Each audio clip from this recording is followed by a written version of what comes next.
Okay. Hello and welcome everyone to the Society of West Coast Artists May Artist Demonstration. My name is Jim Stinger and I'm the president of the San Francisco chapter of the Society of West Coast Artists, or SWA.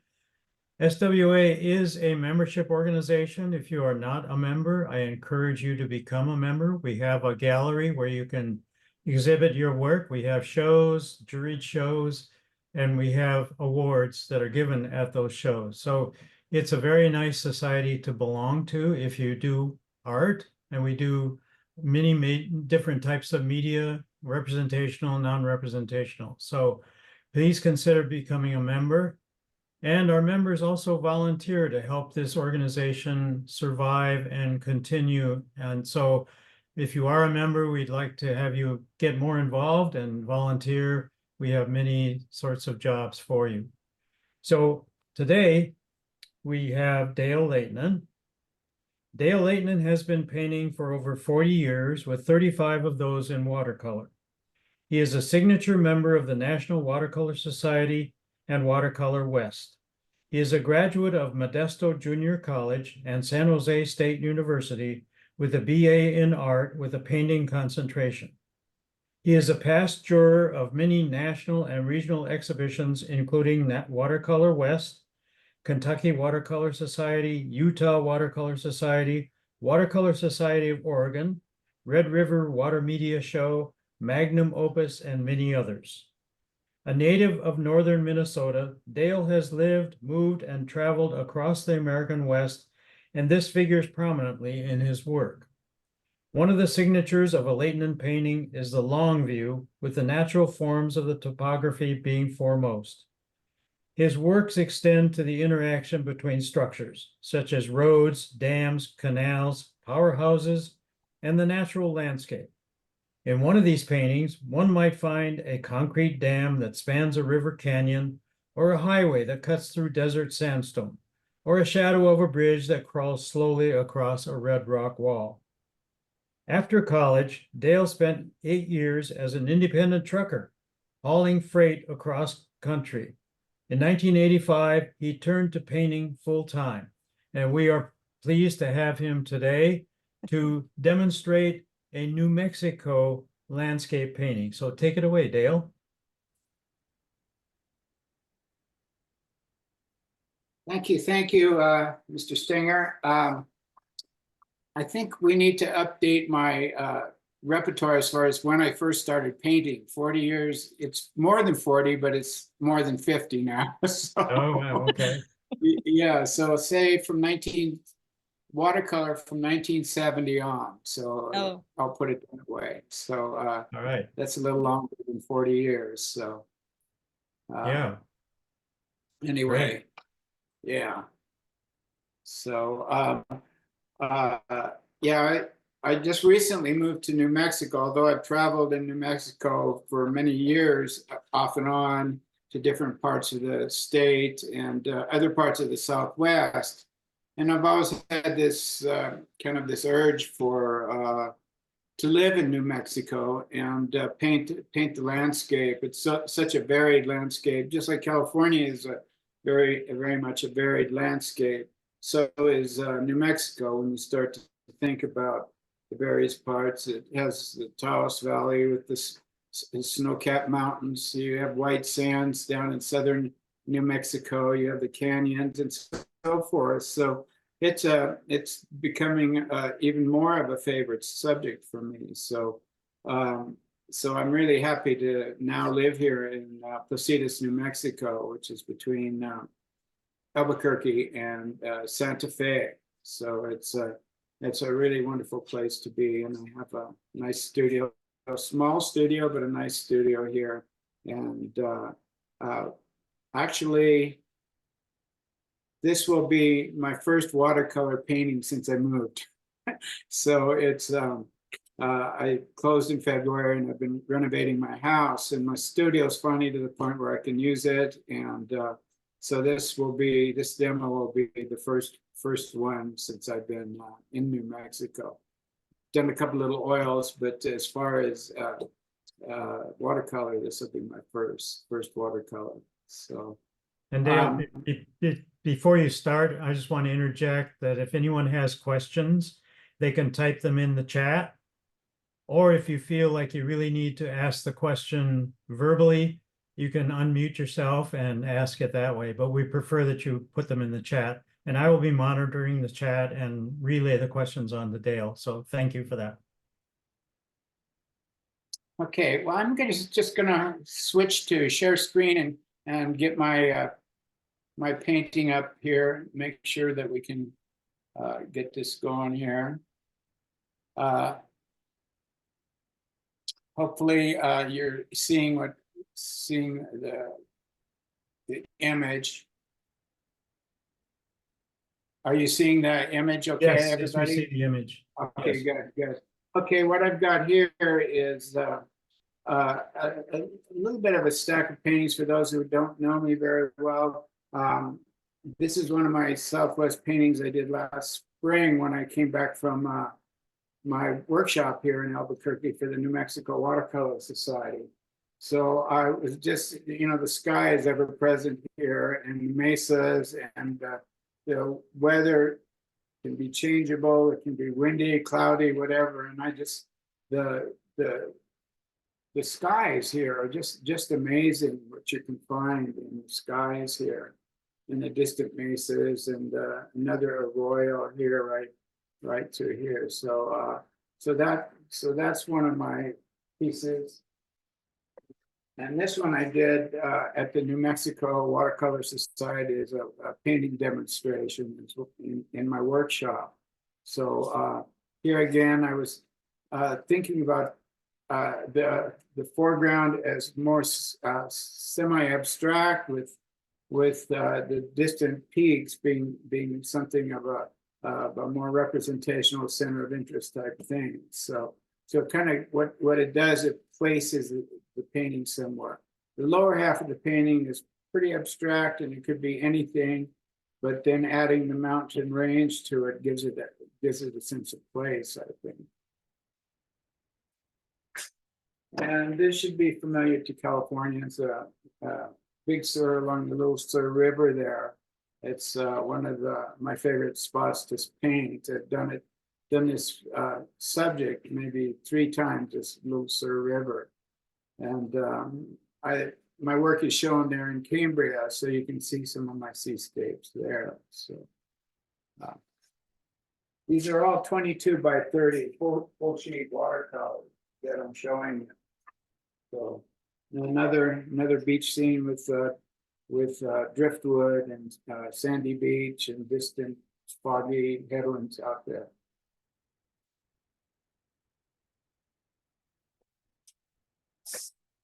And one of my go-to favorite subjects, the High Sierra, and this is called Temple Crag, and it's out west of Big Pine near Bishop, place that I backpacked to a couple times. So it's actually packed in by horse there a couple times. So it's a magnificent spot.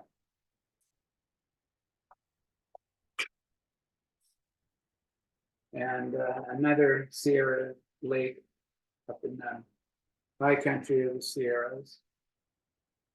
Big cumulus thunderhead coming up. Going to rain sometime today, according to that painting.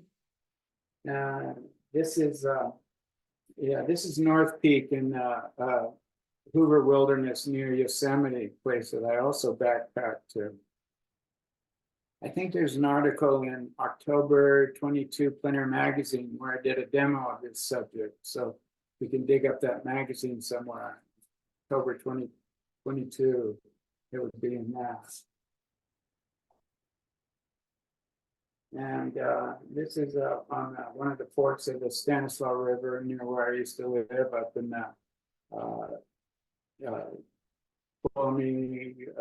probably Amador County, somewhere in there, Calaveras. I think it's more like Calaveras County, so, up by Arnold.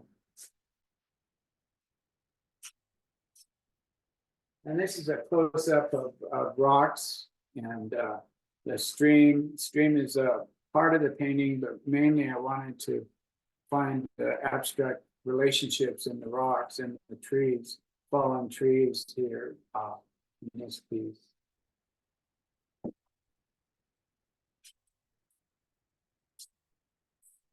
And this is another arroyo desert mesa type of situation that I painted. I try to invent new ways to paint the foregrounds to get these really interesting lead-ins and abstract shapes that mean something in terms of representation, but also gives me that sense of shifting shapes around. So that's why I always pick these arroyo type situations or canyons, because you can play abstractly with those quite a bit. So this is the piece I'm going to work on today. And I don't know if I can show this too well, but this is a sketch I did on, it's about 3.5 by, let's see if I can get it, there we go. 3.5 by 5-inch sketch. I use the Micron pens and I just do a lot of close-up hatch lines for the value sketches. And these ideas are just, they come out of my visual memory, a lot of them, just the places that I've been, things that I want to say about the Southwest without being too literal or having a place in. So that's my direction with this. So I might do several sketches like that before I get to where I want exactly. So here's a start of one, and the shapes weren't interesting me that much. So I just do these quickie, 2-3 minute sketches to get my hands on this for the composition. So we'll just work with this sketch that I showed you first here. So I've designed a halfway point. Well, it's not the halfway point, but it's about 3/5 of the way up is going to be my dividing between the mountain peaks and the foreground, and then the sky above that. So what I'm going to do, I'm going to use my pencil here, if I can find it again.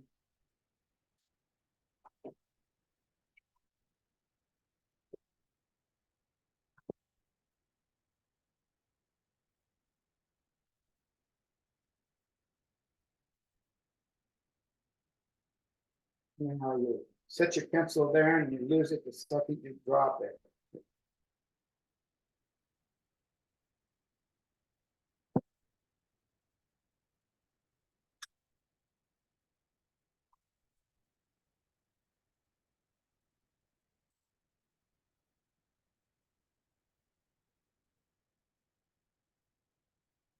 Okay, I'm going to use start with a 2B pencil so you can see it a little better on the camera. I'm not sure if a 2H, which I normally use to sketch out my design, will show up. So I'm going to try it with this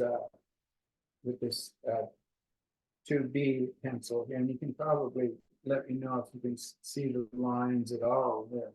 But I come across here at about 3/5 of the way up through the composition. Just lightly kind of sketch in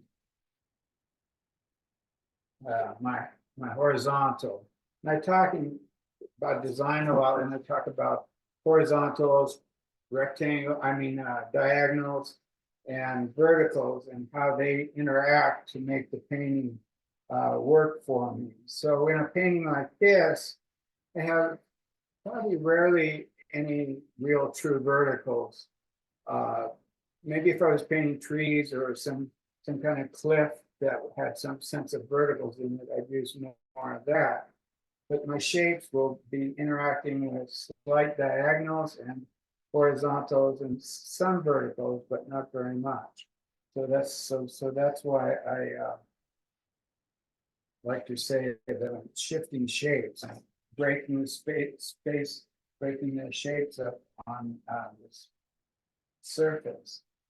So I consider the edges of my picture plane my four most important lines. Everything is going to interact with those.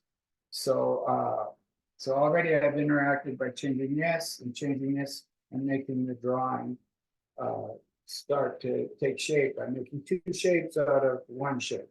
So that's what I'm doing, is breaking it up into, in essence, puzzle pieces.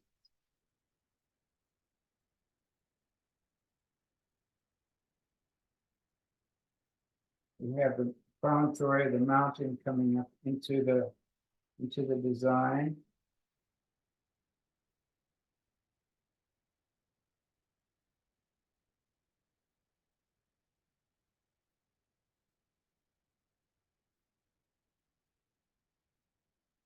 Okay, so we have a diagonal here that creates some energy, but it's truncated enough at the edge here, and I can probably put some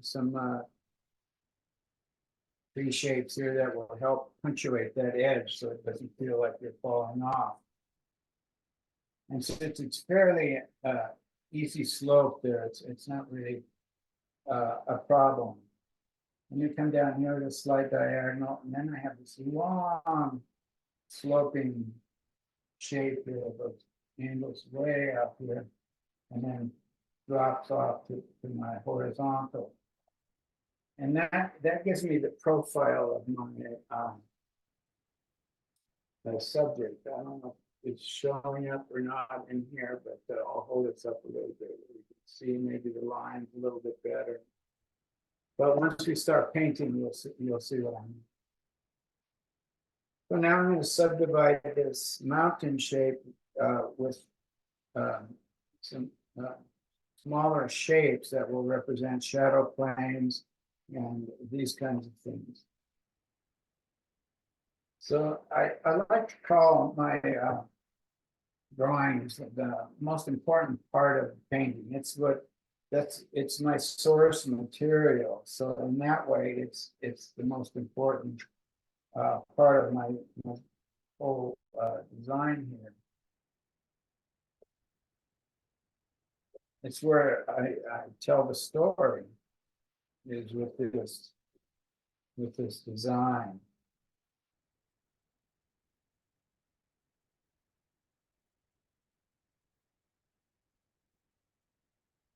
Okay, so now we have a kind of a bench around here where we have some ledges coming down. So I drew the top of my edge of my bench line here, and then we have a mesa, a small mesa, and a royal edge here. That widens as it comes this way. And then I have a big rock shape that comes down like this. It projects into the composition.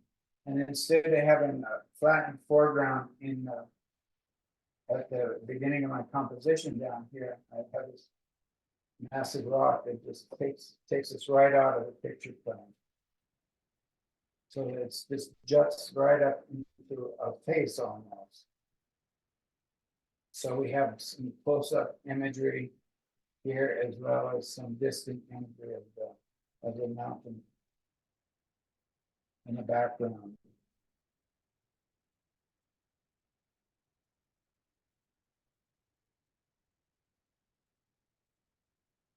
One of my influences for some of these Southwest type of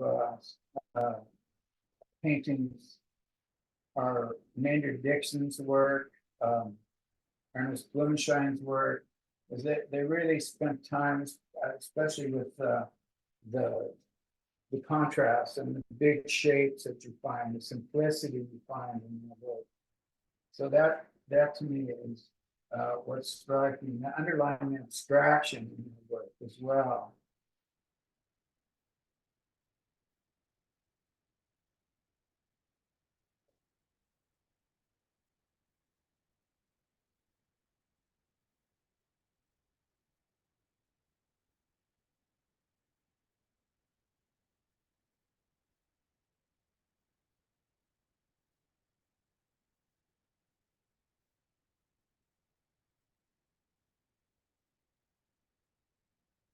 We'll put this vertical here. I want to get this rock shape thrusting straight up into the design. So here I'm using, to create a sense of verticality, I'm using a vertical. So it pushes the design up this way against the horizontal here. So you're almost getting a T design out of this.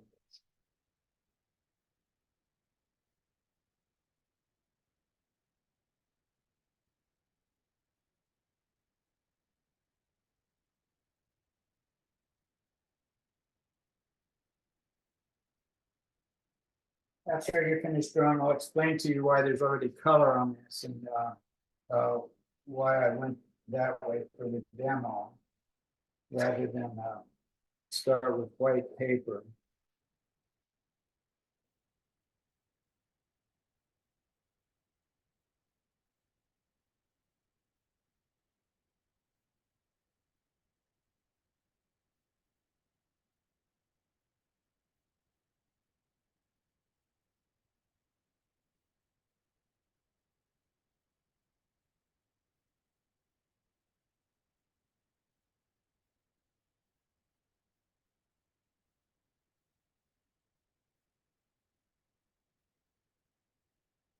And then we have a slope, diagonal slope going down here, lazy diagonal, I'll call it, because it's not a severe diagonal like this. So what diagonals do, they create a movement or create excitement in the work. So they move you through the painting in an exciting way. So if I used a lot of diagonals, what would happen would be the painting would be very jangly. It would be very animated. It would sometimes be kind of an angry painting. Whereas if I combine horizontals with verticals and some diagonals, it creates more of a sedate landscape feel. So I'm always concentrating on how I use these direction lines.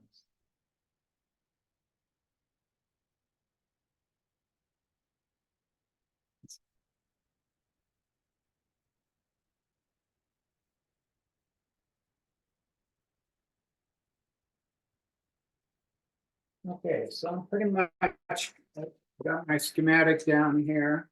Now the reason I already have color on this is in a demo it sometimes saves time if I do the underpainting, the base painting first. So I established a kind of a rainy sky in here and cloudburst sky, and then the bright light hitting the mountain peak and the bright light still down here in the foreground. So you're getting that New Mexico feel with the dark impending sky, and you get a lot of that around here, where the landscape is still lit up for the most part, but the sky is already in place in this particular painting. So it's you get both light and dark, you get drama this way, and those kinds of things. So what I do, I paint on 300-pound rough paper and arches, and I use a kind of a styrofoam painting board that I've probably got a Big Black or somewhere like that. And it's very lightweight, and I staple that down with staples every so often here along the edges of my piece. I don't pre-wet the paper because with the 300-pound, you wet it and it and paint on it, and it flattens itself out. So that's what I've done here. So what I've done so far is I've used a 3-inch Robert Simmons Skyflow, and this is my big go-to brush. I wet the entire surface with my brush and get the surface saturated. And then I start introducing color. And the first colors I introduce are the yellow ochre. That's the first color I will introduce because it kind of warms up the landscape. And in this, you're going to have some warm lights in the painting. So I like to put that in. And I like to show a little bit of the yellow ochre coming through the warmth of the sky, filtering through the deep impending clouds and cloudbursts that are coming into the painting. So I started with the yellow ochre, added a little bit of cobalt blue to pick up some of the lighter blues like you see right in here and here. And then I went to ultramarine blue and eventually a little bit of phthalo blue green shade, as well as some twin red to pick up the reds. Don't think it's showing on my screen anyway that there's quite a bit of violet right in here and right in here. So I've got kind of those mixes of colors swirling around in the sky to give it that dramatic effect. So my next step is going to be layering the shape of the mountain in here, the big shape first, and then I layer over and over and over again. So I'll be right now. I'll be putting in my lightest value of the mountain peak, and then we can go on and work our way down through the painting that way. So believe it or not, I'm going to start with a little bit of cobalt blue.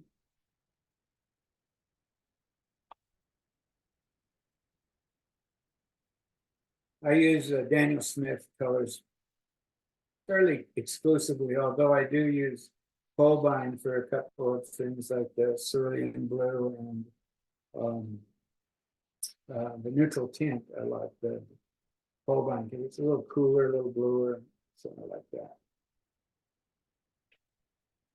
So right now I'm going to wash this in fairly lightly. I don't want to overcompensate with the blue color yet. So I'm just blending in the shape of the mountain with a light wash. So what I do is I mingle color on the paper. So I keep wet on dry. So I dried the underpainting, and now I'm picking up another layer here and becoming more specific with my shades.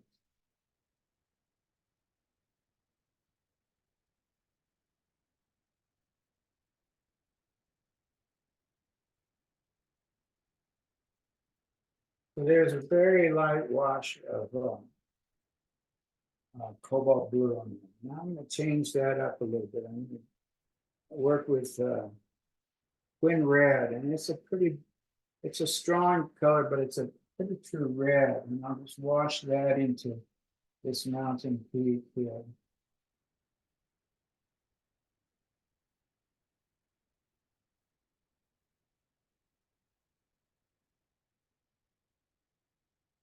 So it mingles with the blue, the cobalt blue, and creates a violet wash over this whole shade. Add a little bit of cobalt to get a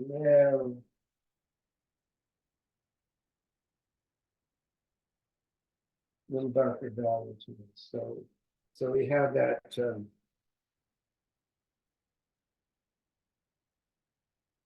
reddish tone coming into the blue tone of the cobalt. Now I'm going to actually dip into my twin gold a little bit and wash that into the red too. You get some of these desert greens and golds going. So it's going to mingle in with the red and the blue. So we have to be careful that we don't gray it down too much, because we've got the violet going, and then we put some yellow in there with the twin gold. There would be a tendency maybe to be able to get it too gray. So I'm just selectively putting in, mingling in these colors so that I don't get too much over mixing, which would create more neutral. So I'm being careful not to do that.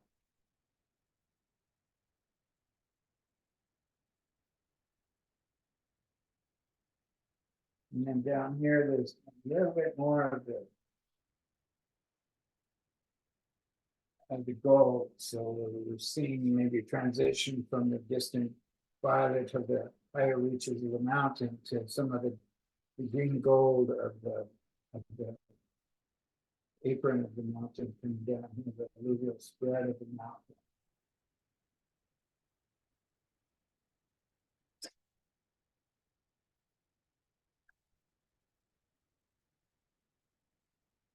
So I'm gonna let that settle in and dry. And then I'll come in later and develop some of my shadow plans for that area. Might as well have a little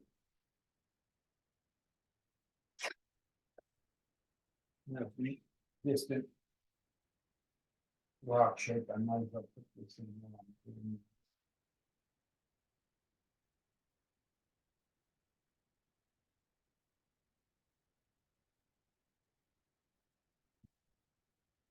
With the blue and the red, ready to create a violet back in.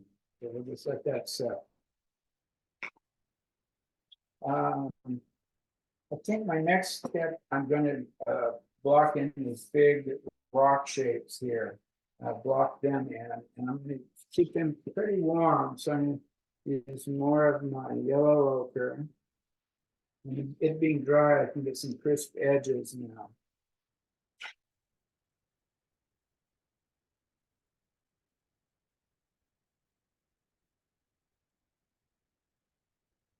Block this whole shape in. I'm using a 2-inch Winsor and Newton 965 right now for this. And I think Robert Simmons makes one similar that's a 2-inch in the same way, in the same sort of style, I should say.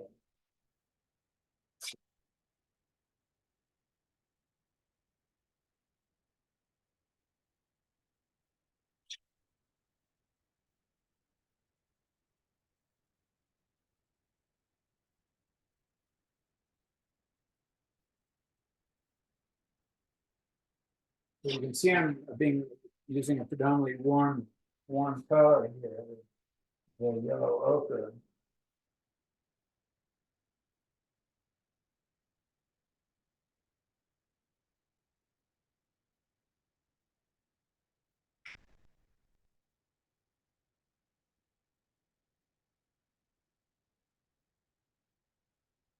Now, Daniel Smith claims they make the most transparent of yellow ochres. And really, at this stage in my painting, it doesn't really matter because I'm working very wet. You know, there's a lot of transparent washes, so it's not really starting to affect the painting very much as far as the opacity.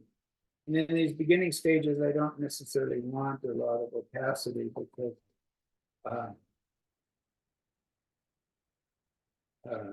I want the lighter washes. I want the paper to show through more at the beginning of the washes. So I'm going to add a little bit of sunburnt orange to this, which I have used to substitute for burnt sienna, which is more of a mineral color, where this is when the quin color is on, the more of the synthetic colors. So they're a little more transparent.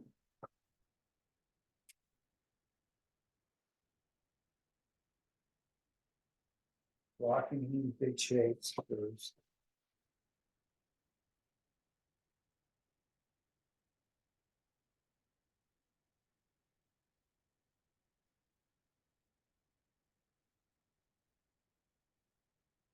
So this is pretty wet, so I can go back in here and mingle my colors in. Look right into the shape and start to refine these shapes a little bit more and create variation in the surface.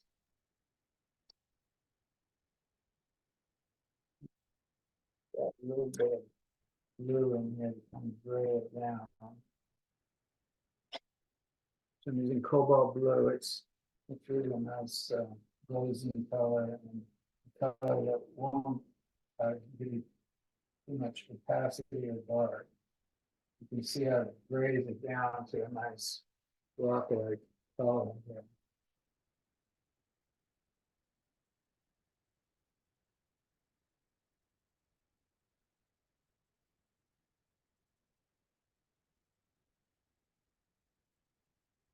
I'm going to hit that some violet and see what happens mixing it in with this yellow.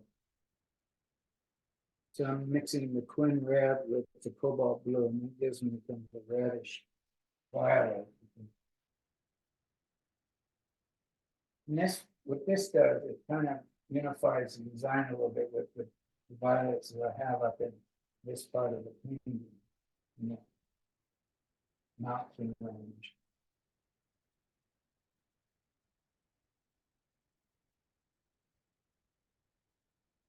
So the thing about mingling color is if you have an already wet area like this, and you have too much water in the brush up in here, up in this area of the brush, what it does, it swells up the capillaries here, and it will rush onto the paper and creates the starry shapes, the blossoms, what they call blossom.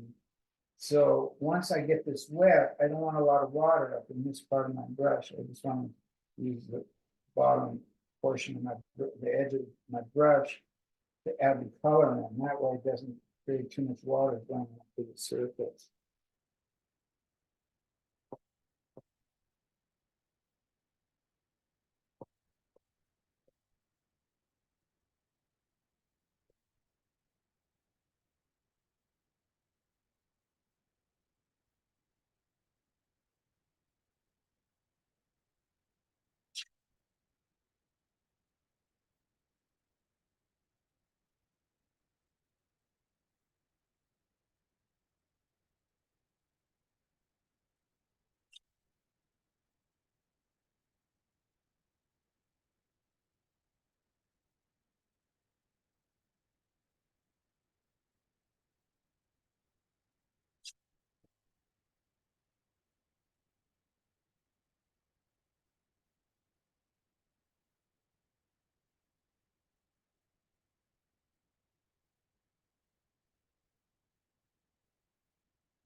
So darkening this is kind of a shadow point against this side. I'm probably make it a little more strong edge to it over, but right now I just want to form that feeling of 3 dimensions here.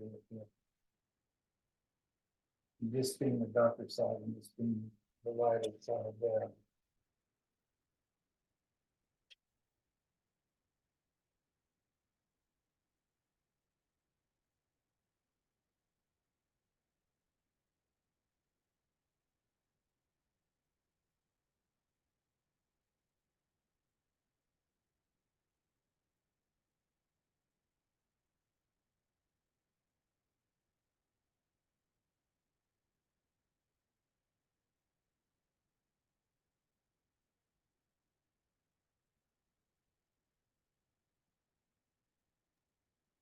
Dale, we lost your camera.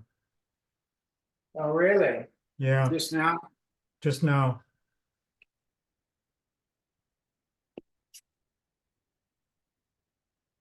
I wonder what's going on. Let me unplug it and put it back in and see if it does. Okay.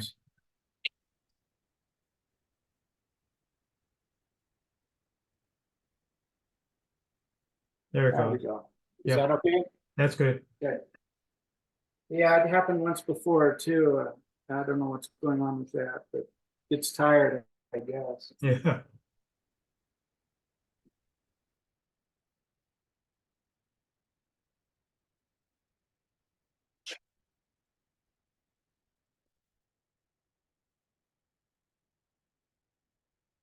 Add a bit of cobalt blue to all this warm tone here. Cool off some of the shadow.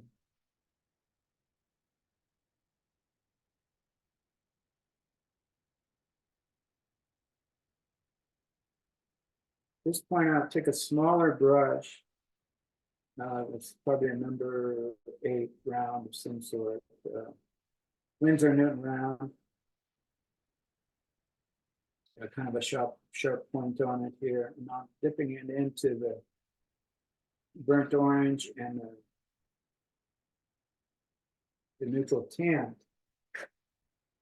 And working that in here. So it's kind of a separation between the rocks here.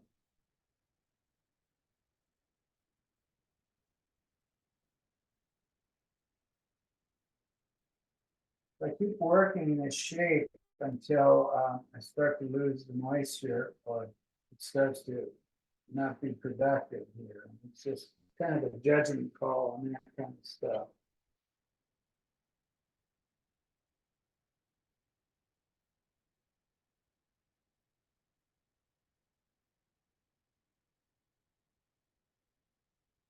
Okay, so I'm gonna let that be, and I'm gonna work over to my next. I've got another rock shape drawn in here like this.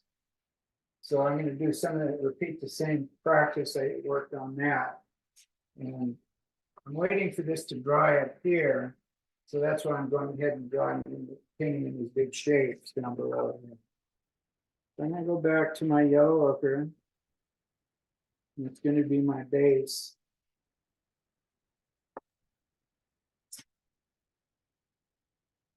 Yeah, we're only seeing about 1/3 of our screen in your camera. Is it possible to increase the size of your image?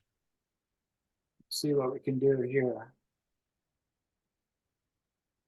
What's happening here? Oh, let me go back to white screen. And it slipped back into, has a mind of its own. It slipped back into standard size here. So how's that? Well, yeah, it's still only filling up some of our screens, and I'm wondering if you can make it full screen somehow. Well, let's see what I can do. Well, it was showing, yeah, let's see what I can do. Yeah.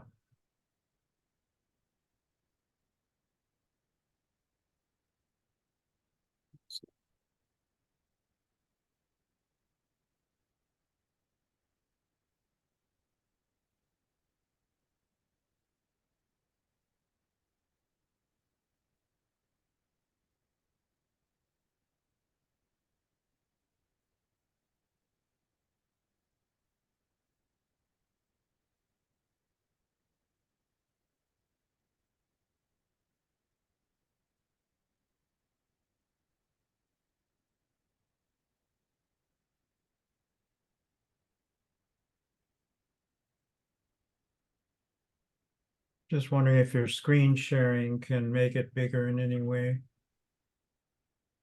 I don't know. I was trying to get to my Logitech control here. Okay. Okay. Well, that's okay. Don't spend a lot of time on it. Just Okay. wondering. Yeah. Put it back in widescreen, and at least that shows the image. Yes. See, so you do see my painting palette in that, right? Yes, we do. Yes. Yeah.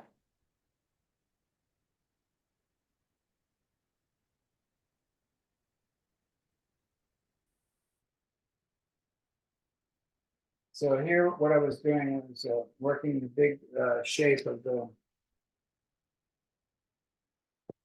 rock and using yellow ochre as my beginning wash. And then what I do is I mingle the color as we go into it here. So I want it nice and wet. It's like a mini wet into wet with color. That's what it amounts to. So then I'll add a little bit of my sunburned orange in here.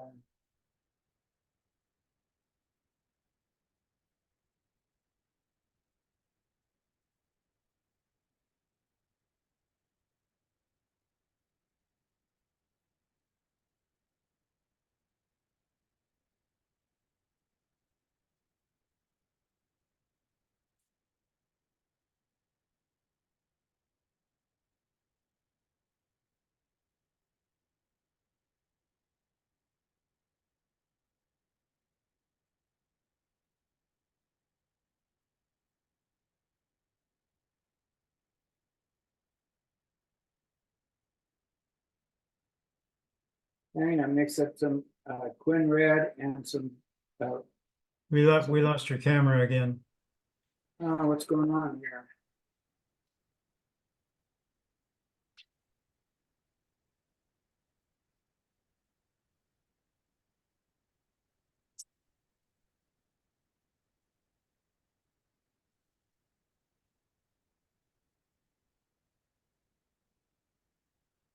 There it is. I have to keep resetting it for some reason. Uh-huh. I don't know.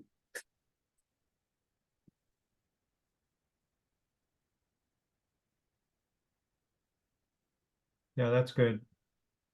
Okay. Vagaries of technology.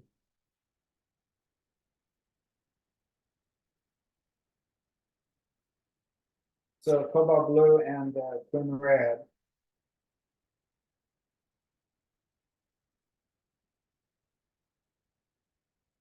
So I want it to have similarities with this part of the law. So they're kind of like right in the face here.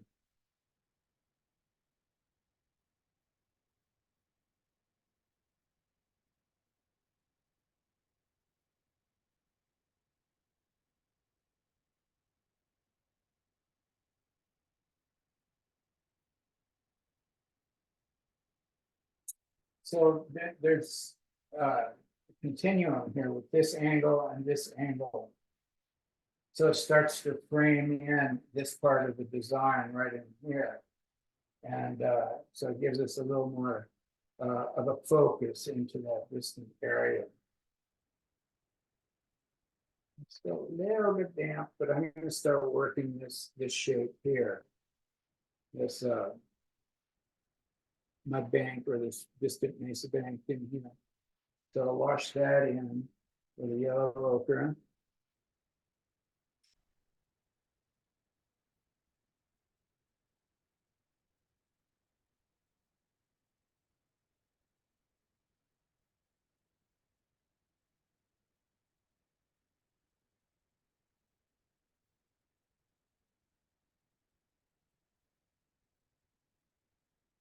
Probably should make yellow ochre the state color of New Mexico, because it seems like everything around here is kind of a yellowish tan at times. But other times it's just fantastic, beautiful, magnificent color.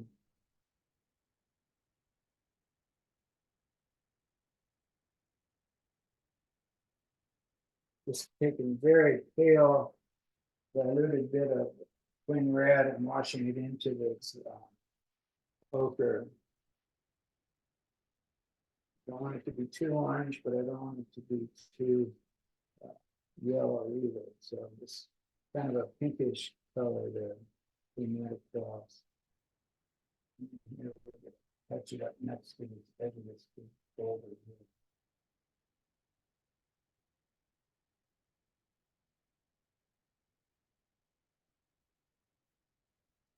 So we carry that across onto this other side here.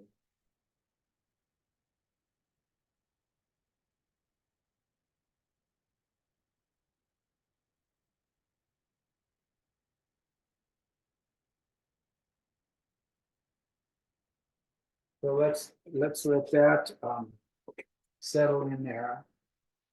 And I'm going to take. Yeah, I think I'm going to work this now. I think it's dry enough where I can go work the shadow planes on this mountain. So, as you can see in my drawing, I've got shadow planes blocked in here with my hatch lines to give me a sense of the 3 dimensions of the mountain.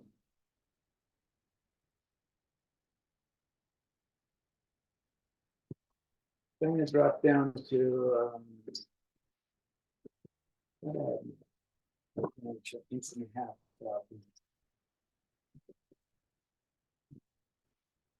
Here we go. So here I have an inch and a half of a Windsor 965, and I can be a little more specific with the shadow. I'll be using this, and I'll be using a round as well, and maybe even a small number 3 synthetic. So these brushes will be the mainstay here.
So then I switched to my my inch and a half flat here, these bigger shadow tubes. Bring them down. And let some of these other shadows join with the bigger. And that gives me a pathway of vision all the way down through through the painting. This part of the painting. And get down to the foreground here. And I think what I'll do is drop in a little bit of burnt orange into this violet shadow down here as we come closer to us, to our field of vision. We will have a little warmer tones in some of this. And dropping color into the shadows there.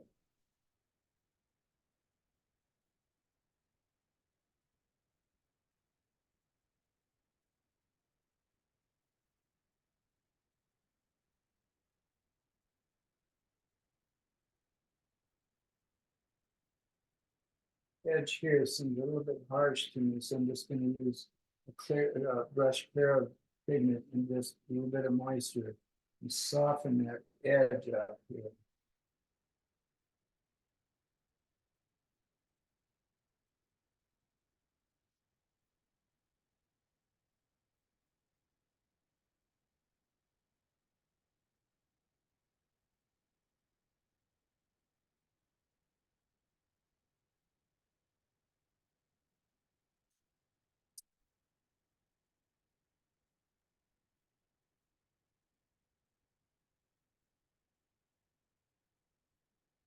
The same thing happens along here. We have a shadow, long shadow that enters the main tube.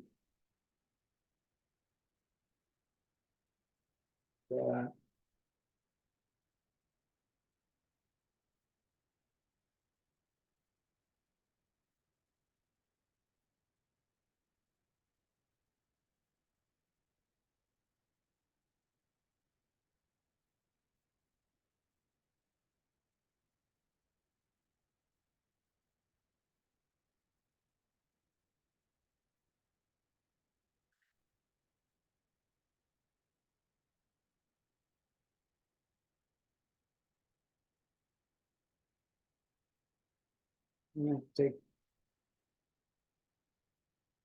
brush, dip into the pure cobalt blue here and just wash that into this very shadow a little bit, give it a little reflective light. Yeah.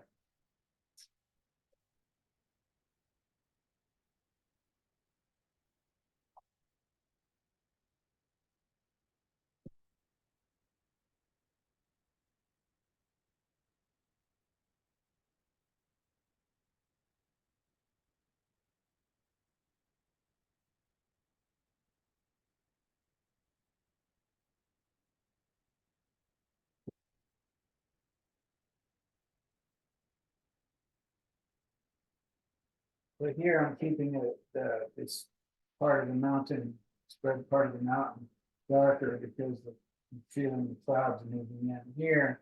But here I want a harder edged shadows on this part of the painting.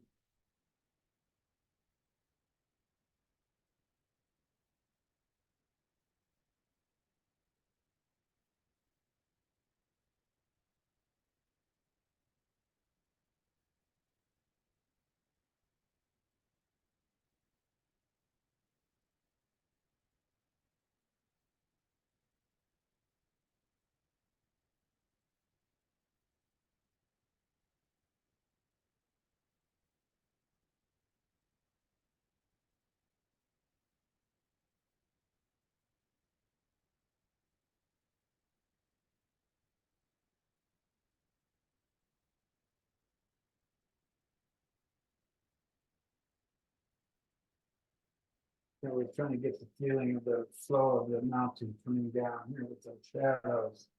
Where this is going to stay a little bit lighter up here.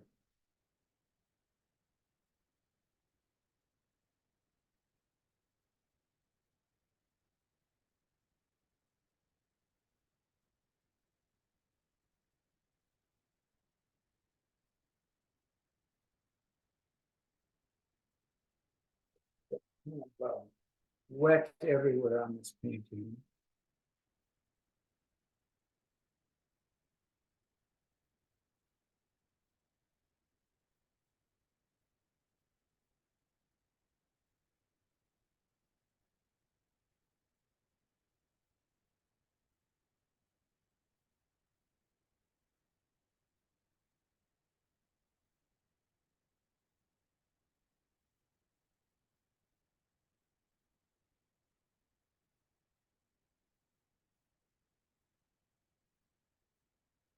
I'm letting clean gold and clean red here.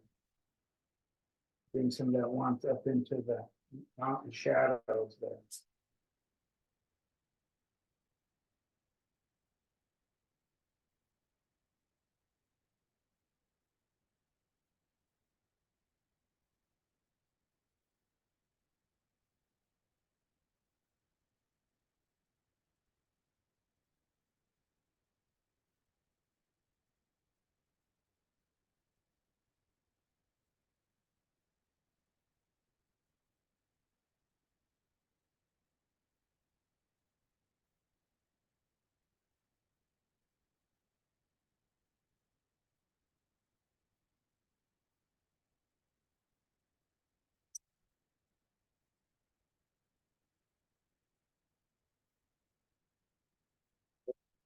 Lift it out there a little bit.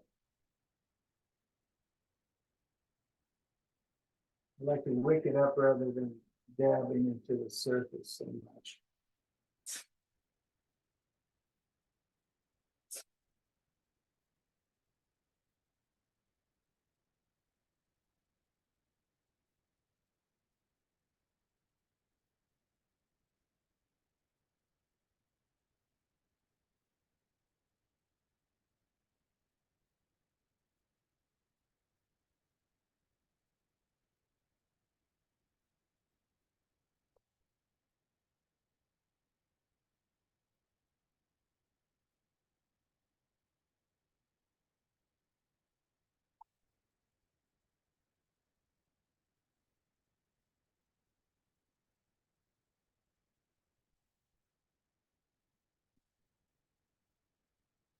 I think what I'm going to do is take my brush a little bit of pigment and just soften some of the shadow edges right in here,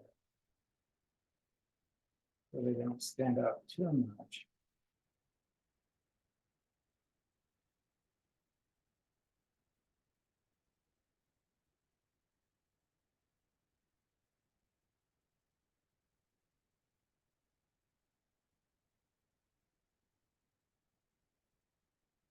Would now be a good time to take a little break. I'll dry some of this surface off and try to fix my camera so it's better. Sure, we can take like a 10-minute break.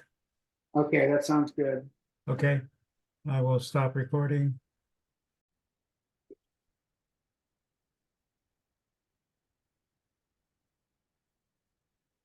Okay, I'm going to develop these rock shadows a little more detailed here, as you can see in this photo in my drawing here, where I've drawn in the pattern of the shadow and a little of the details here. So I'm going to work with that, plus the dark hillside in the background is going to be established as well. So I'll start with the cobalt blue.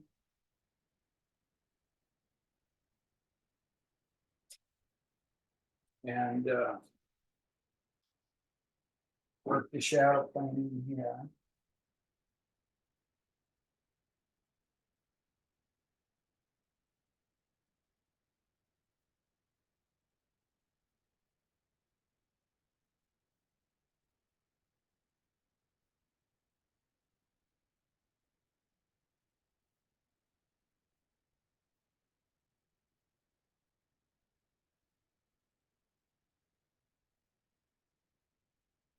Cobalt blue is a great color for glazing in over other colors. It's really semi-transparent, so it really does a great job of that.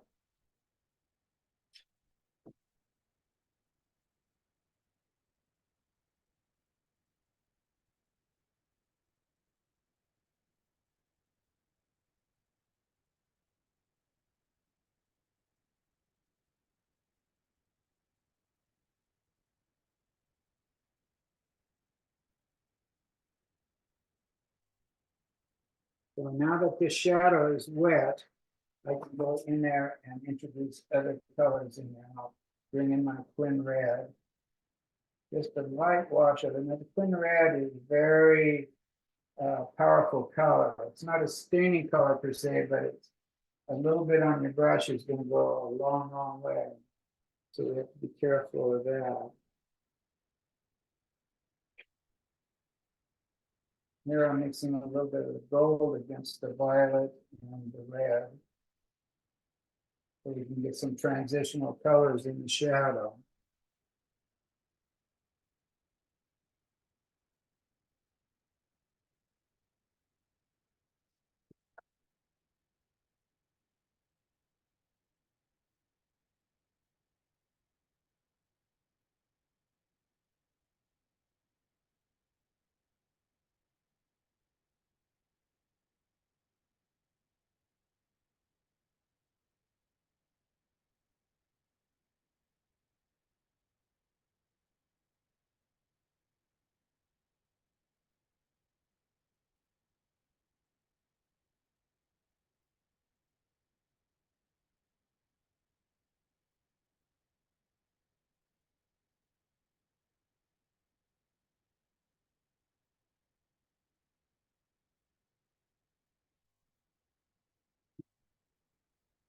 I mean, a little darker color here, so I'm going to go with the ultramarine with a shadow pattern here. And we'll just bring this shadow pretty much all the way down, so that pops that one forward. This one pops is shoved back farther.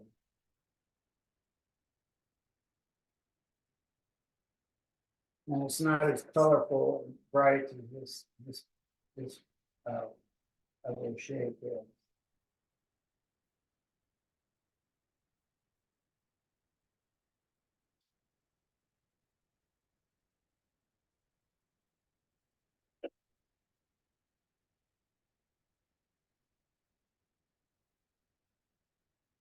I'm using a number 3 round with some twin burnt orange and ultramarine blue here.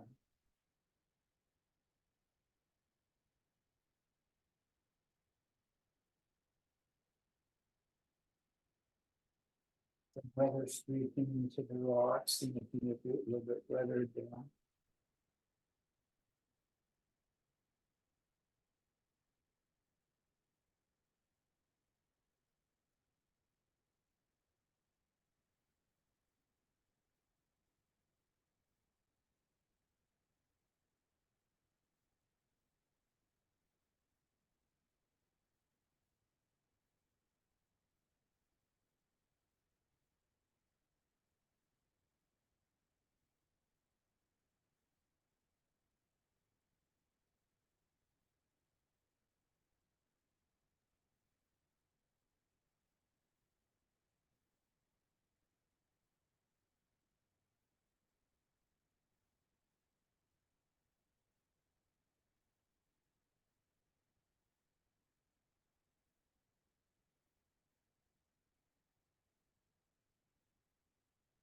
And see if I can get this rock ahead of this one here. So I'm brightening it up a little bit with fresher color, warmer color.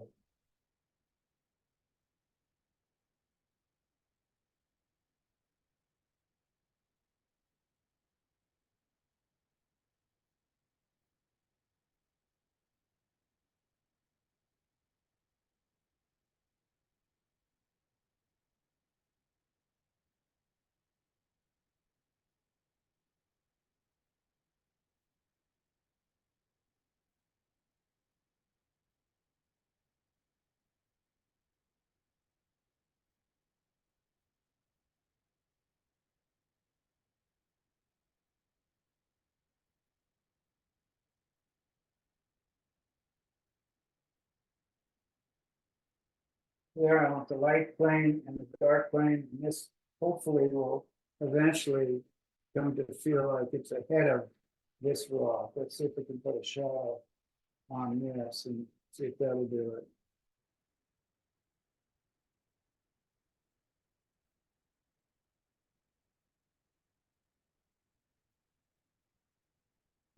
that.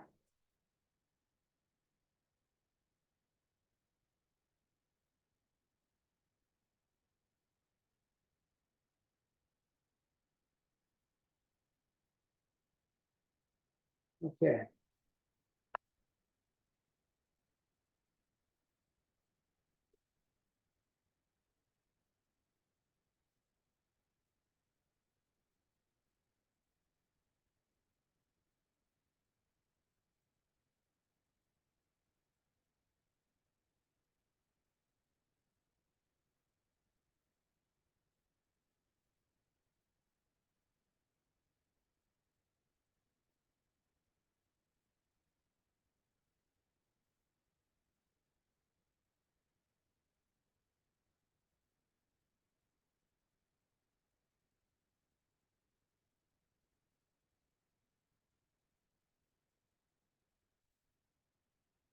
Just a little too much plan all the time on that, but I'll just blend it out with some violet and some ochre, and that should tone that down a little bit. Wash it out.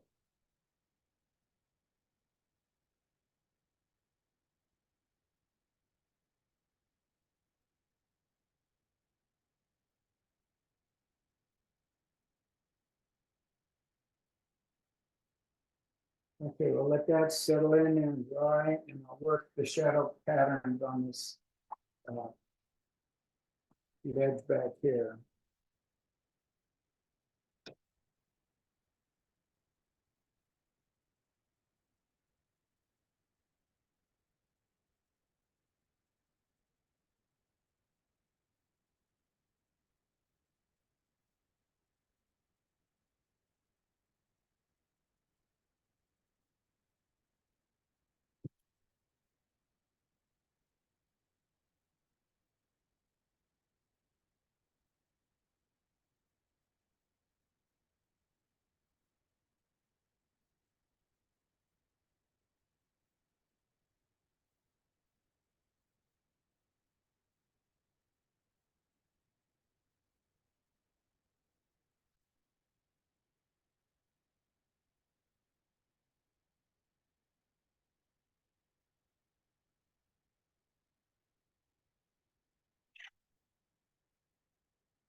Oh, gosh.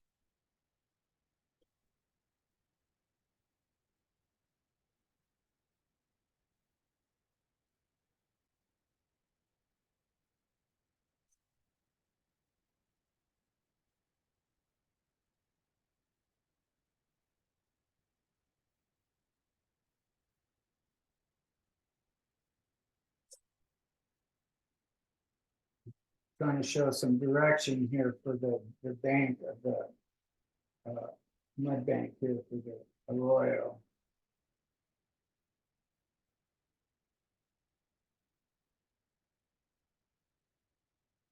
We're just trying to get some variations. Shadow here.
Use a cobalt blue here and some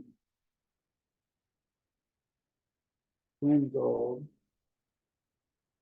Trying to get kind of a blue sagey color here, the juniper color. And I'm trying to dull down a green. Sometimes I can do that with cobalt blue yellow ochre. And then just, there's some trees along its top edge.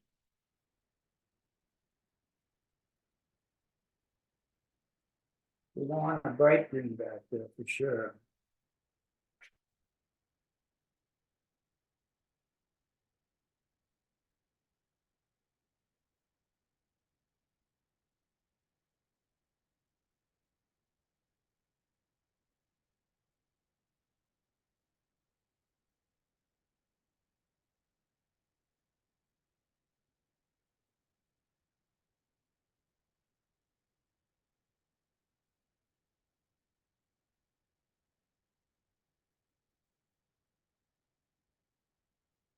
Now here where it's a little brighter light, I'll use a little more warmth in my green. Here it's kind of shaded by the rainfall.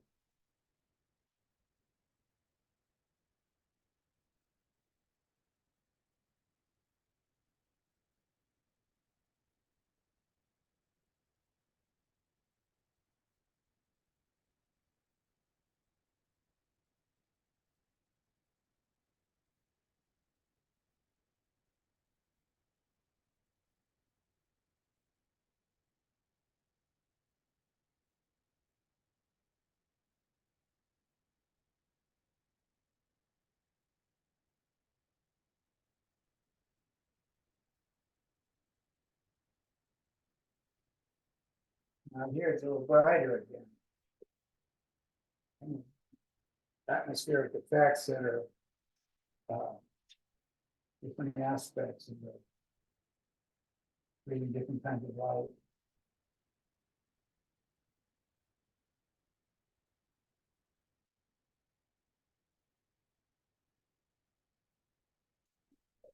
Continuation of the shadow plane. And here this mud bank here has a shadow. Come up here, yeah. Mostly cobalt blue, letting it stay kind of thin so the underpainting kind of won't show through.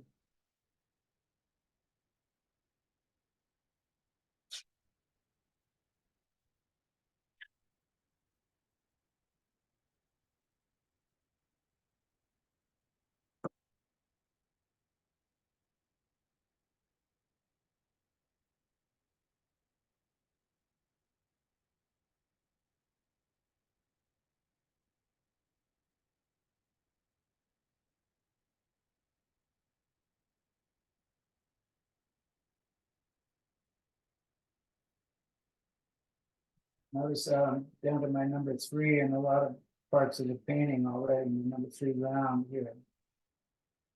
The Scepter Gold 2 is what I use for this kind of like dots and dashes here. Little code for trees.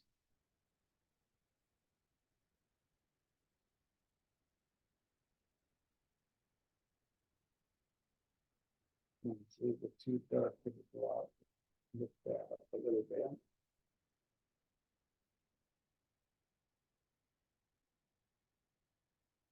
Okay, I have a darker value put in behind these big rocks here, so I'm gonna start blocking that in.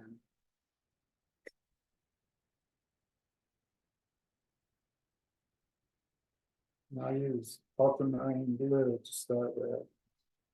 There's a little more covering color than French ultramarine.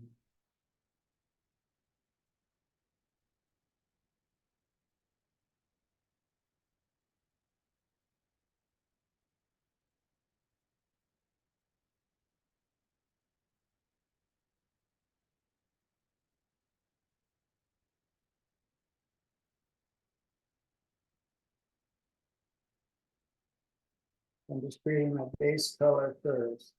Work, blend other colors into this.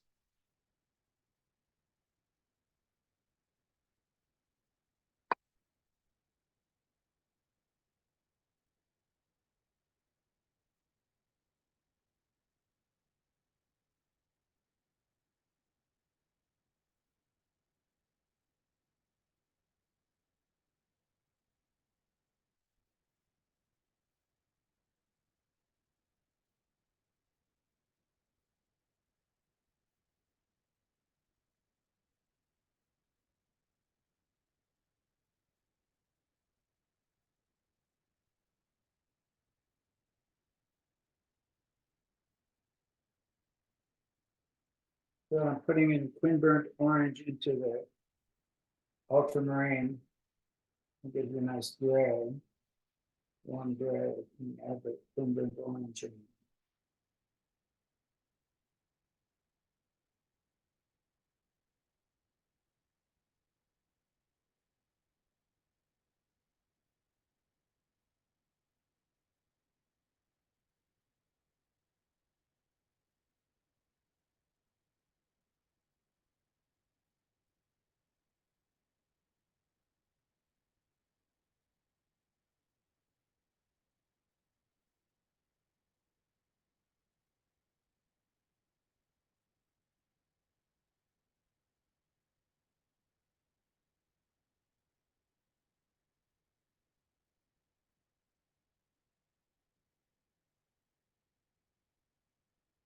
Trying to get this darker than this shadow here.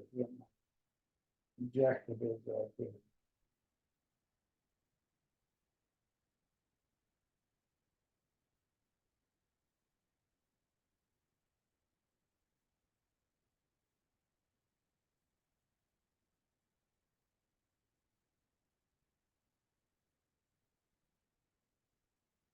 I'm gonna try a little bit of phthalo blue there. See if that'll help me with a little red. Let me get it darkened.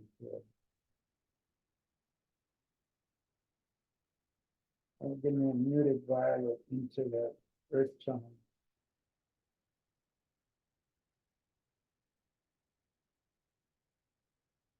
And when you spread it out a little bit, the phthalo blue tends to go green into the twin burnt orange, which is the happiness thing happening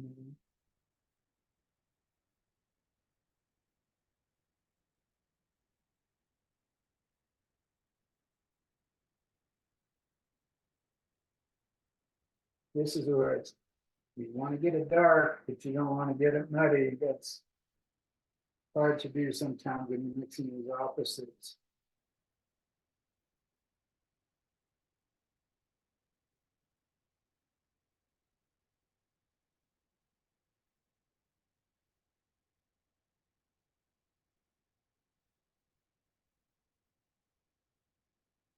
And maybe a little lighter on the crest of the heel and down this area. I want it a little darker.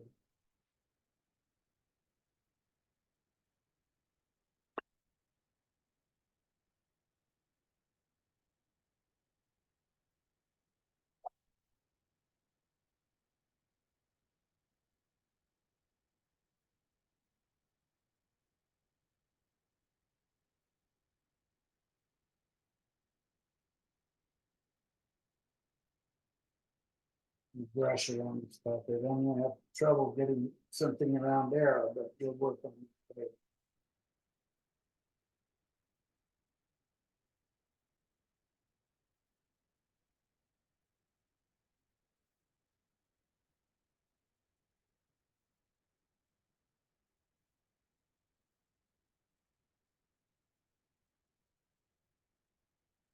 It needs to be darker right in there. It's just not working there yet.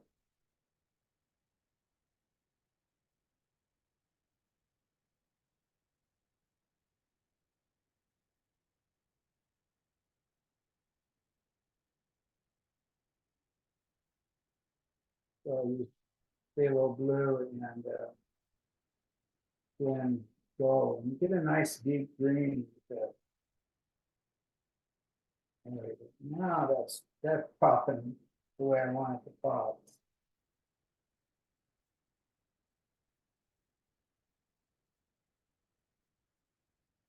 Use a little neutral tint for a shadow that's doesn't have much color in it, this value. So that's a good thing for the neutral tint is something like that. I don't like that look here. I hope I don't have to mess it up on the background.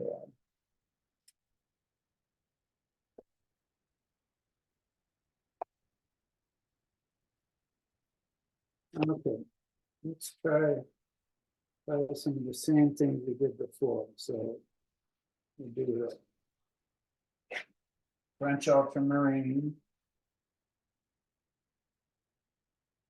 That's too slow.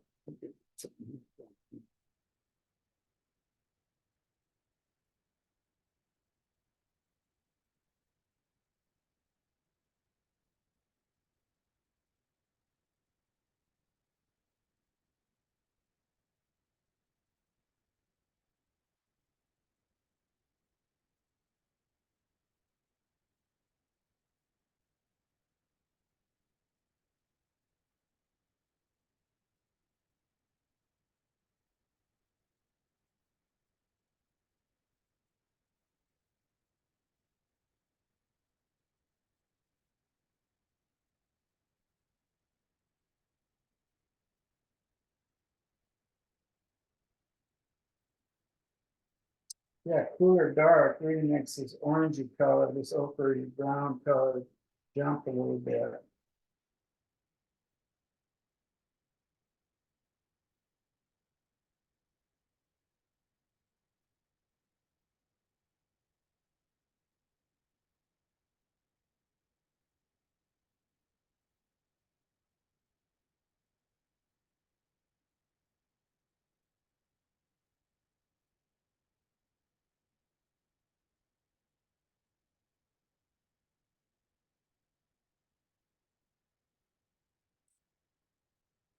Get dark. Push in there. I think I started over here with burnt orange into this. So I'll try to keep the same color scheme going. So go to the twin burnt orange. It's pretty thick on my brush. I don't know if you can see that so much, but the pigment is not, water is not moving the pigment around much on the brush at this stage. That's how I can get the darker value.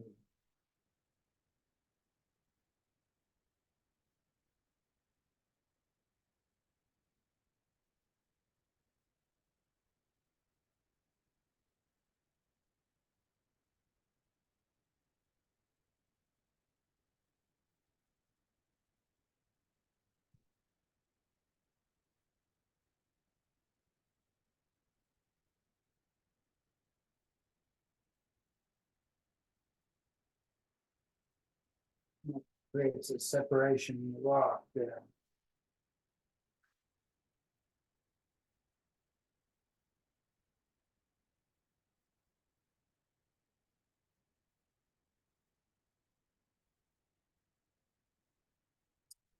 I'm not going to put the trees in here yet. I'm going to put the background in, make it simple, easier on myself. So when this dries, I can wash that in. Let's finish this background first and then get distracted with anything else.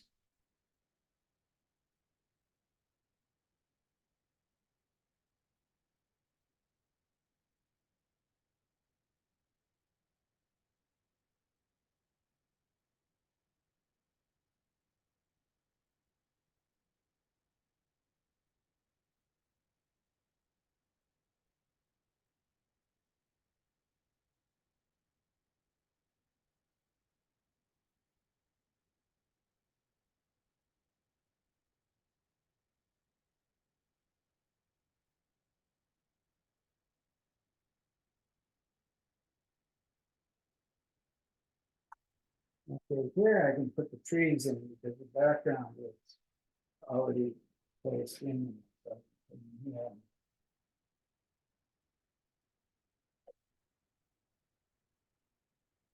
Inside the trees or whatever you call them.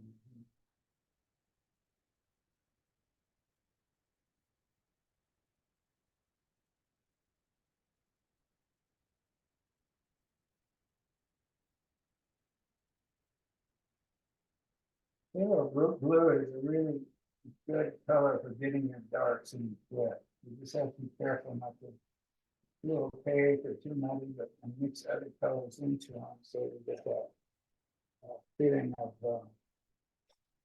value in color. So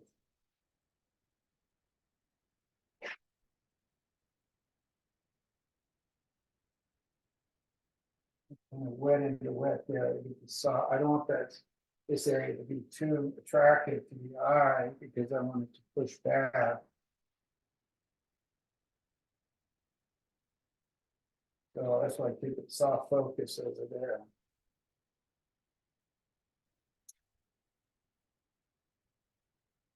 Okay. Put the spot out here. It's a nice fresh cobalt blue.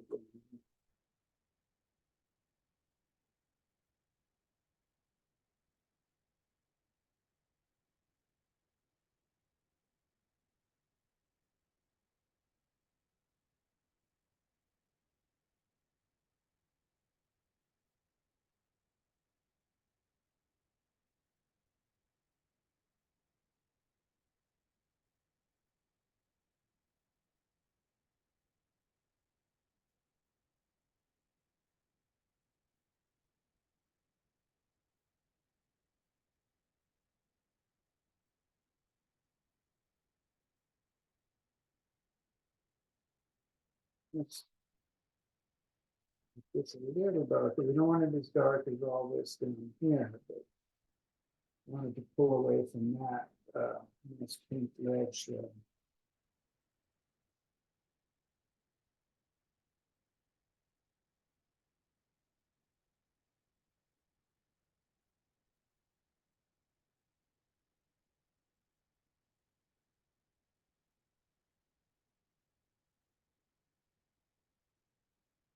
The idea has been to try to shift these abstract shapes into something that represents the desert landscape to us. So this whole period of time, I've been thinking not in terms of objects, but in terms of relationships of dark and light, warm and cool, all these kind of things, rather than okay, I'm putting a tree here, a bush there, this there. Then we get too object oriented rather than try to find the holistic way of saying something. You know,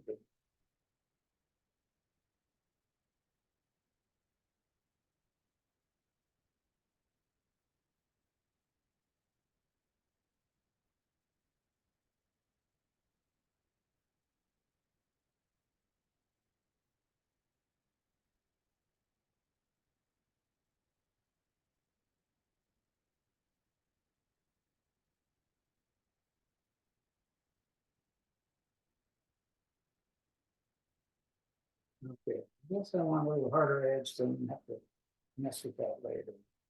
I'm gonna start working the lights of the, the bottom line here. Probably keep it fairly light. I don't want it to be too dark. I want to have some light pattern in here. So I'm going to wash in very light wash of the ochre.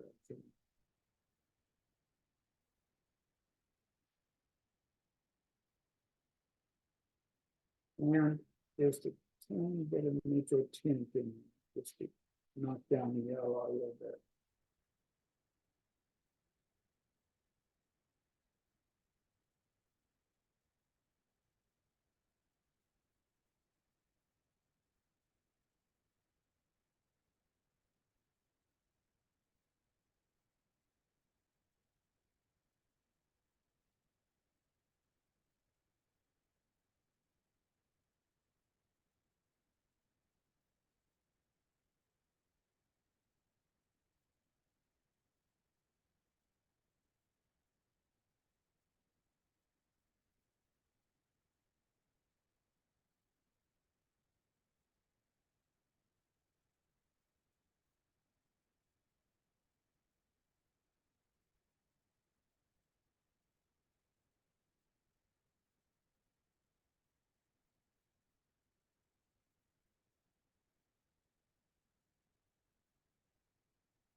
And shadow a little bit so they stand out against that ochre.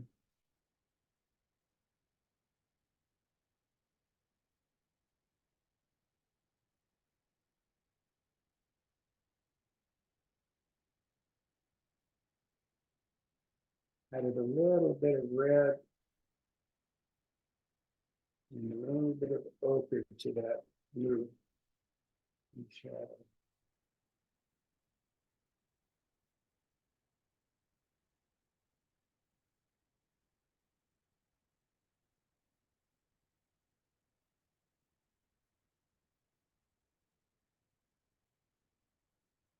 Now I'm going to put a full wash of twin red into that royal bottom.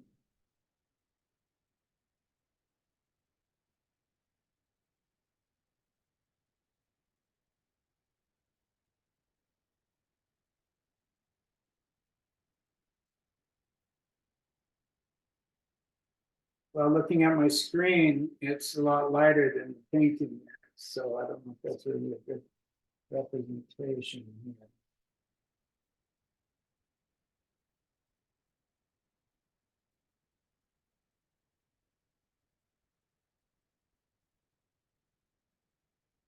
Yeah, on my screen, this is showing white, but here it's down a couple of values in yellow grays. Still a little bit of work to do in here. I want to put some trees on and shrubs or sage along this top edge here. But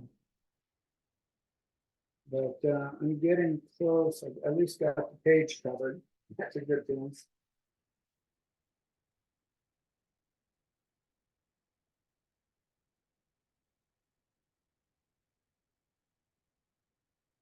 While this settles, why don't we take some questions if that would work for you?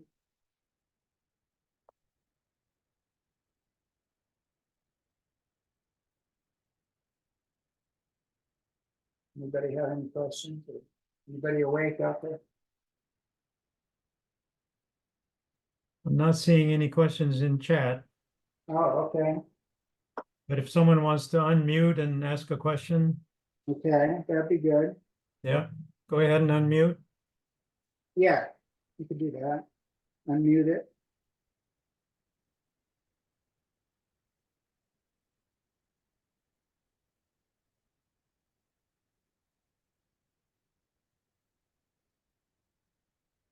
Dale, could I look at your drawing again when you have a minute? Please. Yes. Thank you. Thank you. Yeah. Okay. So right now, there's just a matter of fleshing out the details a little bit. Like this Yeah. is still a little bit feeling unfinished. So things like that, maybe I would take and add some of those dots between things along this slope here. Are you going to put in the water swirl that comes down that arroyo or? I don't know yet. I think I'm going to keep it simplified. I got so much else going on here. I don't- see. Okay. Okay. I might, but I'd have to wait and see. So. Okay. Because there's so much going on in other parts of the painting, that would be a nice area that could stay simple. Uh-huh. Yeah. So I changed this from the drawing in that this was not in my drawing of this here. So you have to think about your drawing, anyway I do, as a suggestion to start with, and then you can vary from that. The drawing isn't the be all end all of, Right. Right. If it's good, it's good, but you have to go where the painting leads you, right? That's right, yeah. Right.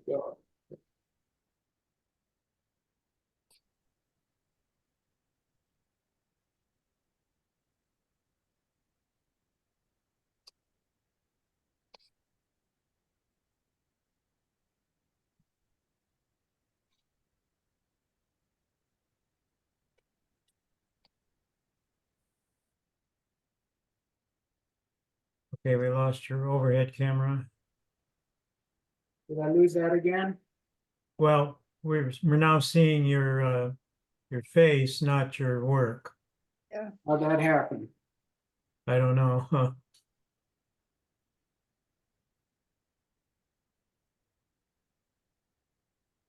I'll stop.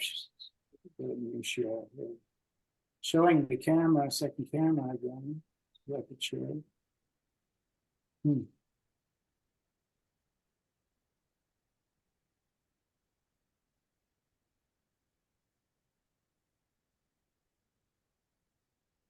Somehow the cameras got switched.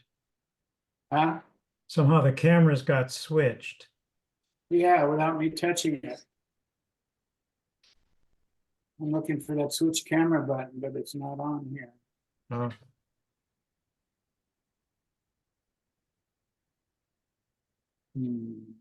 I'll stop sharing and reshare. If that does anything.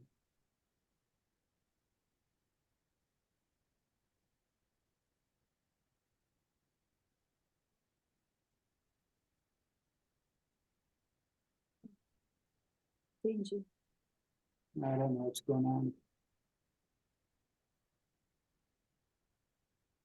Now I see someone else on the screen.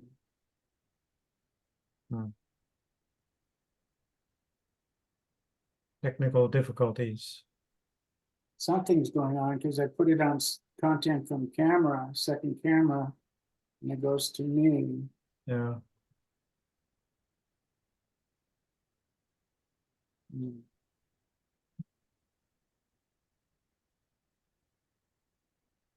Well, if you want to just hold up your painting, we could do it that way as well. No camera is detected. Please connect to camera. So let me try Oh. just. Lost your camera. It's right above my head. It should know where it is. Okay, it says switch camera now. There we go. You have it. Yes, good. Yeah, my shot is looking a little bit peaked, but it's really a lot deeper value than that. Uh-huh. So I don't know if you're seeing it as very high key. It's actually very. I wonder if I'm going to mess this up if I go to my settings here. Well, we're getting comments. It's a good demonstration, a very good demo. Okay, good. Any further questions?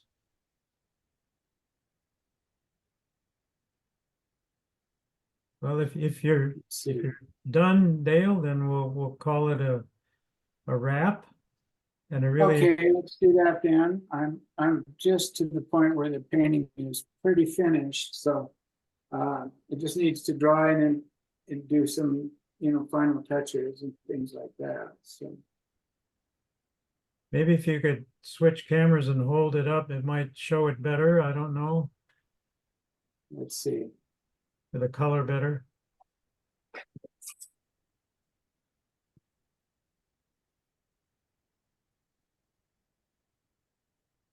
Oh, Yeah.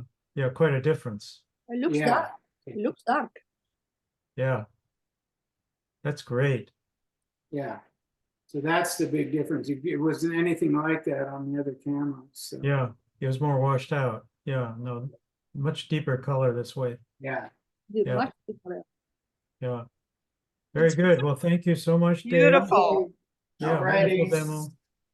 And we'll see you next time. Thank you. Okay. again. Thanks for sharing your time, Dale. Oh, you're welcome. Thank you. Okay. Okay. Thank Bye, See you you. in New everyone. Mexico, maybe. Yes, I will. I will. Okay. Okay. All right.